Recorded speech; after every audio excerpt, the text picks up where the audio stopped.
ವೀಕ್ಷಕರೇ, ರಾಜ್ಯದಲ್ಲಿ ಮಳೆಯ ಪ್ರಮಾಣ ಈಗ ಕಡಿಮೆ ಆಗಿದೆ.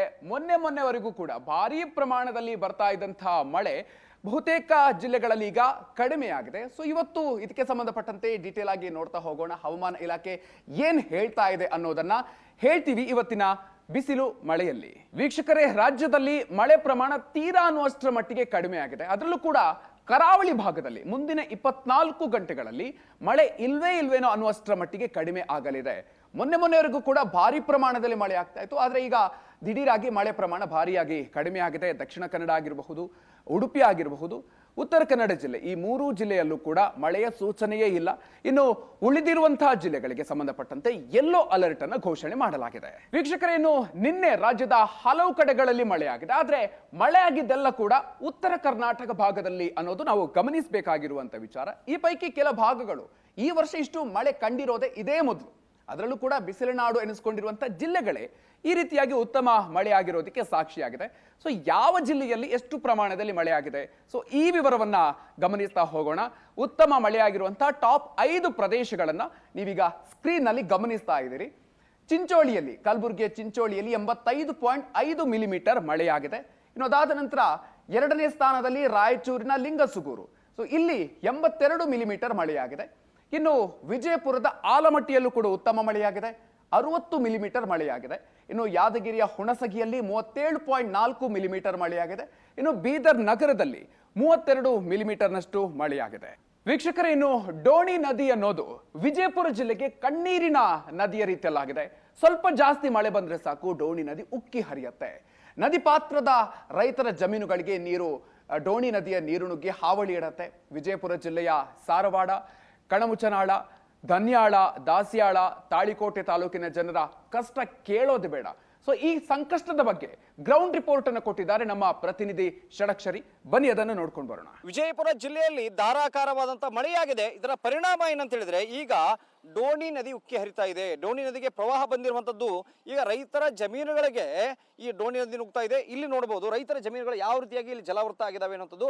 ಈಗ 1 ತಿಂಗಳ ಬೆಳೆ ಇದು, ಅಂದ್ರೆ ಈ ಬೆಳೆ ಇನ್ನೊಂದು 2-3 ತಿಂಗಳಲ್ಲಿ ಫಲ ಕೊಡಬೇಕಾಗಿತ್ತು. ಆದ್ರೆ ಈಗ ಡೋಣಿ ನದಿಯ ಅಬ್ಬರದಿಂದಾಗಿ ಇಲ್ಲಿ ಏನಂತಂದ್ರೆ ಇಡೀ ಜಮೀನುಗಳು ಜಲಾವೃತ ಆಗಿರುವಂತದ್ದು.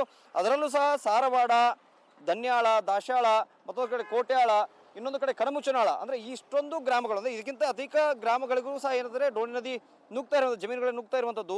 ಮತ್ತೊಂದು ಡೋಣಿ ನದಿಯ ವೈಶಿಷ್ಟ್ಯ ಏನಂತ ಹೇಳಿದ್ರೆ, ಉಕ್ಕಿ ಹರಿದ್ರೆ ಒಂದು ಸಾರಿ ಡೋಣಿ ತನ್ನ ಏನಂತಂದ್ರೆ ಪತ್ರದ ಎಲ್ಲ ಜಮೀನುಗಳನ್ನ ಆಹುತಿ ತಗೊಳ್ಳುವಂಥದ್ದು. ಹೀಗಾಗಿ ಪ್ರತಿ ವರ್ಷ 1-2-3 ಸಾರಿ ಆದರೂ ಅತಿಯಾದಂಥ ಮಳೆಯಾದಾಗ ಡೋಣಿ ನದಿ ಏನಂದ್ರೆ ರೈತರ ಜಮೀನುಗಳಿಗೆ ನುಗ್ಗುತ್ತೆ. ನಮ್ಮ ಜೊತೆಗೆ ಈಗ ಮಾತನಾಡೋದಕ್ಕೆ ಸ್ವತಃ ಅಂದ್ರೆ ಯಾರ ಜಮೀನು ಇಲ್ಲಿ ಜಲಾವೃತ ಆಗಿದೆ ಅವರೇ ನಮ್ಮ ಜೊತೆಗಿದ್ದಾರೆ. ನಮ್ಮದು 40 ಎಕರೆ ಅದ ಸರ್, ಪೂರಾ ಡೋಣಿ ಒಳಗೆ ಮನೆ ಅದ. ಈಗ ವರ್ಷ ಇದ ನಮನಿ ಅಲ್ಲ ಅದ, ಏನು ವರ್ಷ ಇದ ನಮನಿ ಮಾಡ್ತಾರ, ಬರ್ತಾರ, ಬಂದ ನೋಡ್ತಾರ, ಹೋಗಿ ಬಿಡ್ತಾರ. ಯಾವುದೂ ಪರಿಹಾರ ಮಾಡ್ಲಕ್ಕೆ ತಯಾರಿಲ್ಲ. ಸರ್ಕಾರದವ್ರು ಮಾಡ್ಲಕ್ಕೆ ತಯಾರಿಲ್ಲ, MP ಮಾಡ್ಲಕ್ಕೆ ತಯಾರಿಲ್ಲ, MLAಗಳು ಮಾಡ್ಲಕ್ಕೆ ತಯಾರಿಲ್ಲ. ಡೋಣಿ ನದಿ ಏನು ರೈತರ ಜಮೀನುಗಳಿಗೆ ನುಗ್ಗುತ್ತಂತ? ರೈತರ ಜಮೀನ ರೀ, ಇಲ್ಲಿ ಯಾರು ಖಾಸಗಿ ರೈತರ ಜಮೀನು ಅದಾವ, ಯಾವ ಸರ್ಕಾರ ಜಮೀನುಗಳು ಯಾವ ಇಲ್ಲ. ಎಲ್ಲ ಇದ್ದಿದ್ದು ರೈತರ ಜಮೀನನ್ನ, ಯಾರು ಏನೂ ಮಾಡ್ಲಕ್ಕೆ ತಯಾರಿಲ್ಲ ಇವತ್ತಿನ ಮಟ್ಟಿಗೆ. ವರ್ಷ ಇದ ನಮನಿ ಆಯ್ತ್ರಿ. ನಾವು 40 ಎಕರೆ ಇದ್ರು ಎಲ್ಲ ಈಗ ತೊಗರಿ ಬಿತ್ತೀವಿ. ಏನ್ ಬಿತ್ತೀರಿ? ತೊಗರಿ ಬಿತ್ತೀವ್ರಿ. ಈಗ ತೊಗರಿ ಬಿತ್ತೀವಿ, ಒಟ್ಟು ಬೆಳೆ ಹಾನಿ ನೀರು ಬಂದ್ ನಿಂತಾವ್ರಿ ಮ್ಯಾಲ್ ಮಾಡ್ಕ. ಎಷ್ಟು ಖರ್ಚು ಮಾಡಿದ್ರಿ 40 ಎಕರೆಗೆ? ಈಗ 40 ಎಕರೆಗೆ ಒಂದು 10-20 ಸಾವಿರ ರೂಪಾಯಿ ಖರ್ಚು ಮಾಡಿವ್ರಿ ಬೀಜ ಗೊಬ್ಬರ.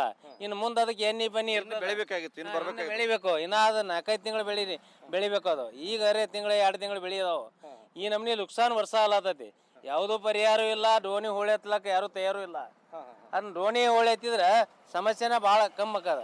ಈಗ ನಮ್ಮದೇ 50 ಎಕರೆ ಜಮೀನು ಅದೇ, ಪೂರ ನೀರು ನಿಂತು ಬಿಟ್ಟದೆ. ಈಗ ಪೂರ ನಮ್ದು ಏನು ಜಮೀನು ಕಾಣ್ತಾ ಇಲ್ಲ ನಿಮಗೀಗ. ಮತ್ತು ಇದಕ್ಕೆ ಕೊನೆ ಯಾವಾಗ ಆಗೋದು ಇದು? ಈಗ ನಮ್ದು 50 ಎಕರೆ 40 ಸಾವಿರ ರೂಪಾಯಿ ಖರ್ಚಾಗಿದೆ. ಈ ಪೂರ ಬೆಳೆ ಅಂತ ನಾಶ ಆಯ್ತು. ಈಗ ಪೂರ ಅದು ಒಂದು ಟೈಪ್ ಜೋಳ ಟೈಪ್ ಬಂದಂಗೆ ಆಗ್ಬಿಡ್ತದ್ರಿ ಭೂಮಿ. ಇದಕ್ಕೆ ನೀವು ಶಾಶ್ವತ ಪರಿಹಾರ ಕಂಡುಹಿಡಿಬೇಕು. ಸುಮ್ಮನೆ ಏನೋ ಒಂದು ಎಕರೆಗೆ ಇಷ್ಟು ಕೊಟ್ಟನೆ ಅಷ್ಟು ಕೊಟ್ಟನೆ ಅಂದ್ರೆ ಇದು ಪರಿಹಾರ ಅಲ್ಲ. ಇದು ನಾವು ಕೇಳೋದು ಶಾಶ್ವತ ಪರಿಹಾರ. ಇದು 35 ವರ್ಷ ಬ್ಯಾಗ ಆಯ್ತು ಸರ್. ಇದು ಇದೇ ರೀತಿ ಬರತ್ತದ. ಮತ್ತು ಪ್ರತಿ ವರ್ಷ ಕಾಂಪ್ಯಾಕ್ಟ್ ಆಗ್ಲತ್ತದ. ಡೋಣಿ ಕಾಂಪ್ಯಾಕ್ಟ್ ಆಗೋದ್ರಿಂದ ಡೈವರ್ಟ್ ಆಗ್ಲತ್ತದ ನೋಡ್ರಿ ಅಲ್ಲಿ ಅದು ಇದ್ರ ಸಂಬಂಧ ಇದು ಒಂದು ಅಂತ್ಯ ಆಗ್ಬೇಕು. ಹೂಳು ಎತ್ತಂದ್ರೆ 35 ವರ್ಷಗಳಿಂದ ಹೋರಾಟ ಮಾಡ್ಕೊಂಡು ಬಂದಿದ್ದಾರೆ. ಧಾರವಾಡ ಗ್ರಾಮ ರೈತರು, ಸುತ್ತಮುತ್ತ ಹಳ್ಳಿಯವರು ಎಲ್ಲ ಕೂಡಿ ರೈತ ಸಂಘಟನೆಯವರು ರೈತರೆಲ್ಲ ಕೂಡಿಕೊಂಡು ದೊಡ್ಡ ಹೋರಾಟ ಮಾಡ್ಕೊಂಡು ಬಂದೆವು. ಆದರೆ ಯಾವ ಹೋರಾಟ ಮಾಡಿದ್ರು ನಾವು ಹೋರಾಟಕ್ಕೆ ಇವ್ರಿಗೆ ಏನೂ ಬೆಲೆ ಇಲ್ಲ. ಯಾಕಂದ್ರೆ ಇವ್ರಿಗೆ ನಾವು ಬರೀ ಓಟ್ ಹಾಕ್ತಾರೆ ಬಿಟ್ಟು ನಡೀತಾರೆ. ಆದ್ರೆ ಇಲ್ಲಿ ಊರುಗಳು ಮುಳುಗಲಾಕತ್ತಾವು, ಹೊಲಗಳು ಮುಳುಗಾಕತ್ತಾವು, ಎಲ್ಲ ಹಾಳಾಗತೈತಿ. ಕೂಡ ನೋಡ್ತಾ ಇದೀವಿ, ಪ್ರತಿ ಬಾರಿ ಮಳೆಯಾದಾಗಲೂ ಸಹ ಇದೇ ರೀತಿಯಾದ ಪರಿಸ್ಥಿತಿ ಡೋಣಿ ನದಿಯದ್ದು. ಅಂದ್ರೆ ಡೋಣಿ ನದಿಯ ಹರಿದು ಬರುವಾಗ ರೈತರ ಜಮೀನುಗಳಿಗೆ ನುಗ್ಗುತ್ತೆ. ಪ್ರತಿ ಬಾರಿಯೂ ಮಳೆಯಾದಾಗ ಈ ರೀತಿಯಾಗಿ ರೈತರು ಲಾಸ್ ಅನ್ನು ಅನುಭವಿಸ್ತಾರೆ. 40 ಎಕರೆ 50 ಎಕರೆ ಅಂದ್ರೆ ಇಲ್ಲಿನ ರೈತರಿಗೆ 40-50 ಎಕರೆ ಇದ್ರೂ ಸಹ ಪ್ರತಿ ವರ್ಷ ಒಂದೆರಡು ಬಾರಿ ಆದರೂ ಇಡೀ ಬೆಳೆಯನ್ನು ಕಳ್ಕೊಳ್ಳತಕ್ಕಂಥ ಪರಿಸ್ಥಿತಿ ನಿರ್ಮಾಣ ಆಗಿದೆ. ಇದಕ್ಕೆ ಶಾಶ್ವತ ಪರಿಹಾರವನ್ನು ಕೊಡ್ರಿ ಅಂತೇಳಿ ಈಗ ರೈತರು ಆಗ್ರಹವನ್ನು ಮಾಡ್ತಿದ್ದಾರೆ. ವಿಜಯಪುರ ಕೇವಲ ಅಪ್ಪು ಜೊತೆಗೆ ಷಡಕ್ಷರಿ ಯಶನೆಟ್, ಸುವರ್ಣ ನ್ಯೂಸ್.